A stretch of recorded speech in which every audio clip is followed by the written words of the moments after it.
Welcome to this module on the risk of violent death. Almost every day, stories on war, homicide, and other violent events reach us with graphic images of a world full of violence and danger. These images give us ample reasons to be terrified, to be afraid that we, our family members, our friends, our children, will grow up in an unsafe world which is filled with the constant risk of violence. But to what extent do such images actually correspond to reality? Has the world really become a more dangerous place? And how high is the risk of becoming the victim of violence in our modern society?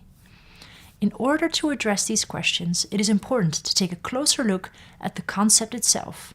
What exactly do we mean by violent death?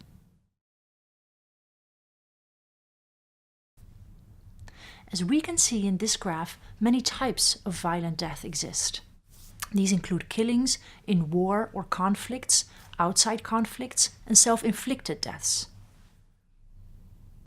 Here, we will focus on homicide as a main type of violent death. We define intentional homicide as unlawful death purposefully inflicted on a person by another person. For the sake of simplicity, we will talk about homicide throughout this module. Well, according to many scholars who have conducted research in this area, most notably Manuel Eisner from Cambridge University and Steven Pinker at Harvard, we now live in a much safer society than ever before in history. What their research shows is the following. This graph displays the risk of dying in a homicide. Statistics in homicide go very far back, and thanks to historical research, we are able to calculate the homicide rate all the way back to the 1300s, and some research even before that, to many centuries BC. What we see in this graph is that over time, the risk to be killed by another person decreased from a staggering 47 per 100,000 to less than 2 in Europe overall. To put this into perspective, this is a similar risk as you dying from a stomach ulcer. Now, we may reach the point at which we may ask, okay, we may statistically be safer, but why do we not feel safer? How come? There are several reasons for this. First, scholars, such as Steven Pinker, argue we now much more identify with people from different races, different genders, and different ages compared to several decades ago. It has only been decades ago that women were given the same rights as men, that we have experienced the end of apartheid. In other words, that we treat others, including other humans, but nowadays also including animals, the very same way we treat ourselves. And this is also why, when people are being hurt, we think to ourselves, that could be me. I may not live in Rwanda or in the south side of Chicago or in Germany or in southern France, but that victim could have been me. Second, we now live in a day and age that we are more connected to the world around us than ever before.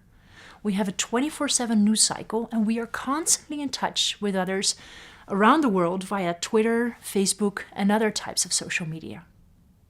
Violent deaths have never been as vividly or openly presented to us as they are today. And this is in stark contrast to several decades ago.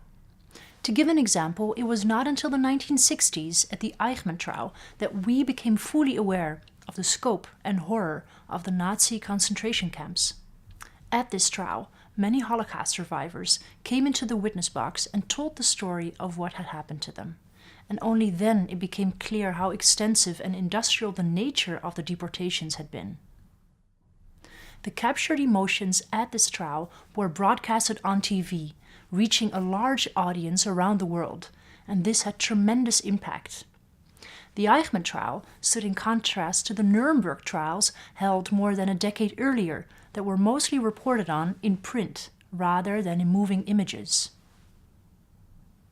So, what we see is that nowadays it is almost impossible to avoid seeing horrific images of violence. Such images drastically affect our perception of the risk of violence, causing it to be immensely higher than the actual risk of violent death.